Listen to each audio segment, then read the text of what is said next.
Come all you jolly Shanty boys that would to Shanty and go.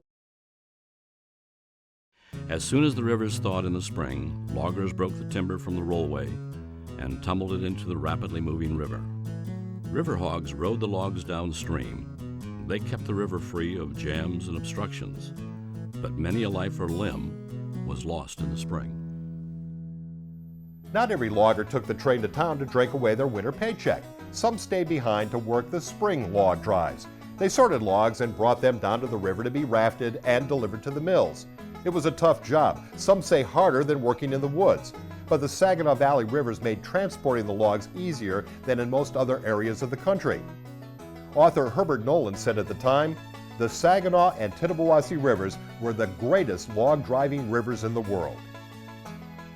Without a doubt, the rivers of the Saginaw Valley were some of the finest in the state and perhaps the nation for logging.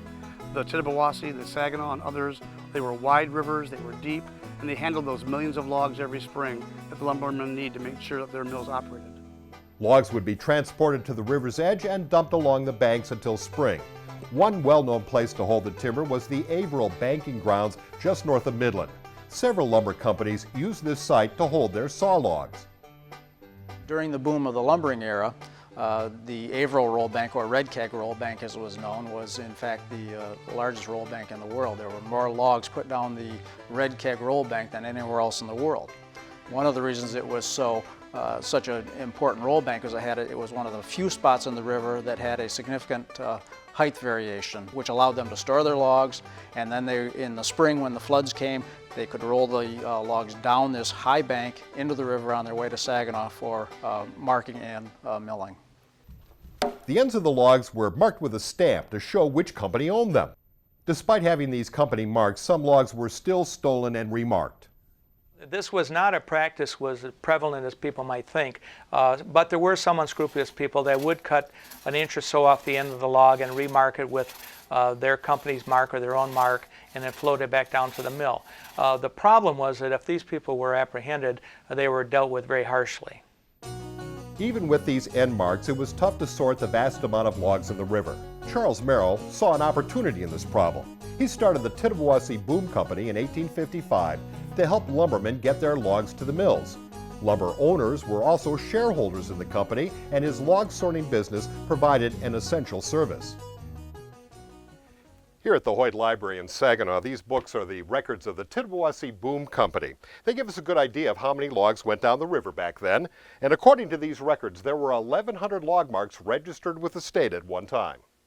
The log marks were put on the ends of the logs by the lumber barons and the lumberjacks, of course, to sort the logs and bring some order to the confusion of who owned the logs that were floating down the river systems into the Saginaw River.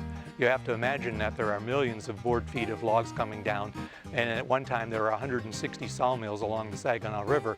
Very difficult to determine whose log goes to what sawmill. To accomplish some sort of order here, the boom companies were created. And the boom companies essentially are pens that were located along the Saginaw River. There were about 500 men employed working in front of large pens to pull the logs according to the log mark that was on them into the pen behind them. At the end of the day, they would have these logs rafted by tugboats down to the sawmills where they had been commissioned to be cut into boards. The Tittabawassee Boom employed, and it was the largest employer in Saginaw in the 1880s, 500 men. And the Tittabawassee Boom ran for about 6 or 7 months. Many of these men, are, of course, often kept the saloons and brothels going during the summer months when the lumberjacks were no longer around. Men called river hogs would ride the timbers downstream, and they wore caulk boots. These boots had small spikes known as caulks on their soles to help them keep their balance. They used tools called pike poles and peaveys to guide the floating trunks away from the banks and bridges as they rode along. It truly must have been a phenomenal sight to look at these rivers in the 1880s in the springtime and see millions of logs floating downstream toward the mills. Now, it was a phenomenal sight, but it was also a very, very dangerous job. River hogs were the people who made sure that these logs kept floating without problems. It was a very dangerous job, and they knew it. River hogs were paid an average of $4 or $5 a week more in bonus pay because their job was so dangerous. Log jams proved troublesome for the river hog. High water levels and too many logs often block the flow of river water.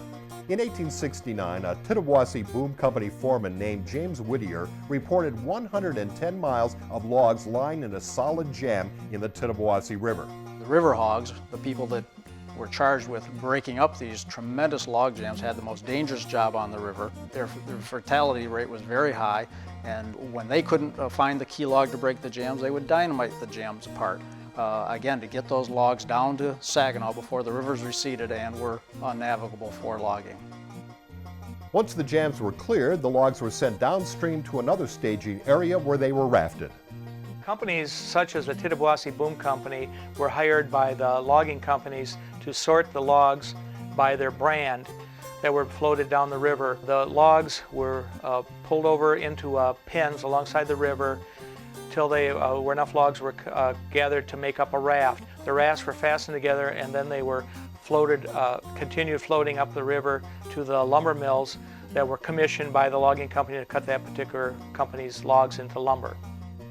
The wood rafting pin was one of the key inventions to come out of the need not only for efficiency but also safety. One clever individual came up with the idea of making a pin that looked a lot like a clothespin. It could be driven right over the top of a manila rope. These pins were made out of a hardwood, and they would still be extracted by being knocked out, but if it broke off, it would not cause a problem with the saw blade. Metal rafting pins were used, but they did have some shortcomings. If the pin was dropped into the river, of course it sunk. If the pin were, when it was being extracted, if it broke off and a small piece was left in the log, it could cause a problem with the saw blade. Once the logs were rafted or boomed, they were towed to the mills by tugboats. There were 3 rafting firms in Bay City: Reed Wrecking and Towing Company, Michigan Log Towing, and the biggest, the Saginaw Bay Towing Association, operated by Smith and Bowtell. At one time, they owned 17 tugs consisting of both harbor and lake. In July of 1889, the tug Peter Smith towed a raft of 3,500,000 feet of logs. They were so large that they would not even fit into the mouth of the Saginaw River. The ships coming into the river and leaving the river would have to wait till these rafts got out of the way, which really caused quite a bottleneck. Thanks for watching. If you enjoyed this video, please like, share, and subscribe.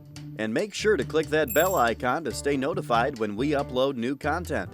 Videos like this are only possible because of viewers like you. To help support this channel, click on the link in the description below. We'll see you next time.